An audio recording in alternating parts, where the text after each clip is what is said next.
Ligpit na tayo, ligpit na. Tama na yung 2 oras na. 3 oras, ano ba tayo nag-upisa? 1:00, no? Ngayon ay 3:00 na.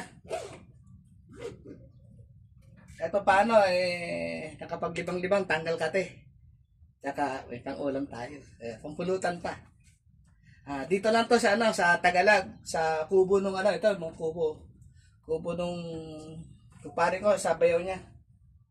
Check tayo, holy check. Okay, gusto nyo, holy check ha. Ito.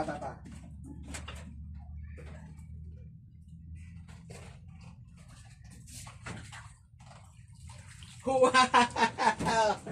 Diba? May isang bulig. Bulig. Tapos, bangus laki. Diba? May jaguar, mayan. Bigat. Mga 7 kilo siguro lahat to.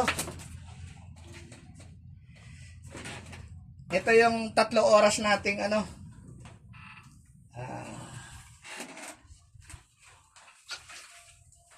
3 oras na fishing. Dito lang yan. Ang payo natin ay bulate at saka gardenia. Paring Darius, uwi na tayo. Tayo ay pupunta ng ng OSID. Alam mo na yon. Bye-bye.